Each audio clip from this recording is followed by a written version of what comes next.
ٹھیک ہے permanent Indus commission ملتا ہے لیکن بائیلیٹرلی ہم کوئی بھی ریزالو نہیں کر پائے. اسی لیے پاکستان نے جب بگلیہار ڈیم بن رہا تھا تو ہم نے معاملہ ریفر کیا تو نیوکلیئر ایکسپرٹ نے جو بھی فیصلہ کیا ہم نے مان لیا. 2007 2006 یا 2005 کی بات کر رہا ہوں. اس کے بعد اب آپ دیکھیے ہم نے کشن گنگا وغیرہ کا جو معاملات ہیں اس سے ہمارا خیال ہے کہ جو اور ہمیشہ سے ایسا ہی رہا ہے. اب خواجہ آصف ہوں یا کوئی بھی پاکستان کی پولیٹیکل لیڈرشپ ہو یا آرمی لیڈرشپ ہو, ان کو وزیر دفاع خواجہ آصف نے کہا ہے کہ مولانا فضل الرحمان نیت پر شک نہ کریں. مولانا فضل الرحمان کو قائل کرنے کی کوششیں جاری رکھیں گے. الیکشن کمیشن نے پنجاب سے پیپلز پارٹی کو قومی اسمبلی کی مخصوص نشست دے دی. سمینہ خالد گھرکی مخصوص نشست پر رکن قومی اسمبلی بن گئی ہیں. آپ نے سب سے پہلے گھبرانا نہیں ہے.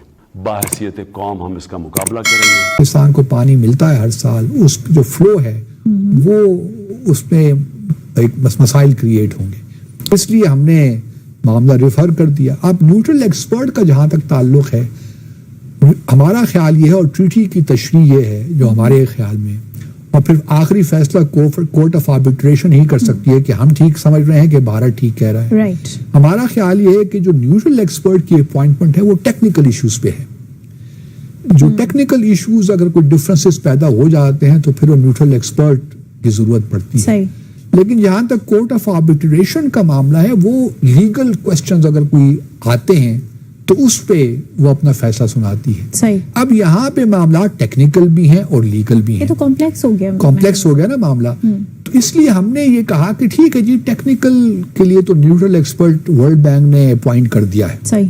اب یوں کرتے ہیں کہ چونکہ کچھ لیگل انٹرپریٹیشنز کے معاملات بھی ہیں تو کورٹ آف آربیٹریشن بھی ساتھ ساتھ اپنا کام کرے.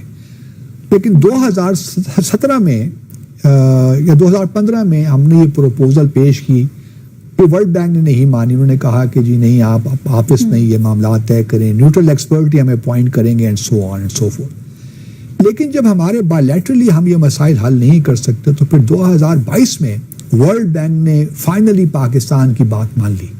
جہاں ایک طرف نیوٹرل ایکسپرٹ اپوائنٹ ہوا وہاں پہ کورٹ آف آربیٹریشن کو بھی یہ معاملہ ریفر کر دیا گیا. اس پہ بھارت سیکھ پا ہو گیا کہ یہ دونوں پروسیسز جو ہیں یہ کس طرح ساتھ ساتھ چل سکتے ہیں. کیونکہ ممکن ہے ان کے خیال میں ممکن ہے کہ جی ایک ہی ایشو پہ دو مختلف آراء سامنے آ جائیں, ججمنٹ سامنے آ جائیں تو اس سے کانفلکٹ پیدا ہوگا. اس کا بھی میکانزم ہے. تو ہمارا ماننا یہی ہے کہ بھارت کی جو پوزیشن ہے وہ ٹریٹی کے مطابق نہیں ہے. اب بھارت ہی کیوں کر رہا ہے؟ آپ نے سوال یہی پوچھا بنیادی کہ اصل معاملہ ہے کیا. آج کل دیکھیے مقبوضہ جموں اور کشمیر میں انتخابات ہو رہے ہیں اور بھارت نے یہ جو بھی بھارت ایک پریشر بلڈ کر رہا ہے نا انڈس واٹرز ٹریٹی پہ وہ اسی اصل وجہ جو میں سمجھ پاتا ہوں وہ پاکستان سے پریشر بلڈ کر رہا ہے کشمیر کے معاملے میں.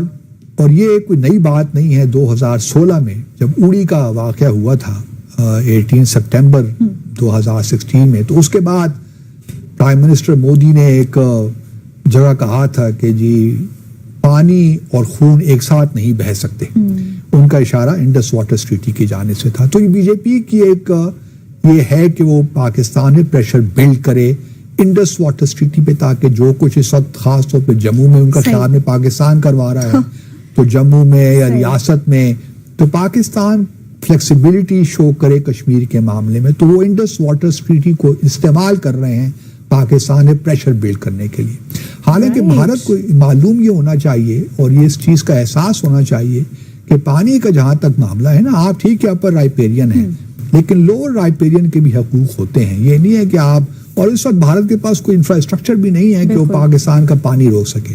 اچھا مزے کی بات یہ ہے کہ جو انڈس واٹر ٹریٹی میں چیزیں دی گئی ہیں کہ بھارت مشرقی دریاؤں سے مغربی دریاؤں سے جو پانی استعمال کر سکتا ہے بھارت ابھی وہ بھی نہیں کر پا رہا.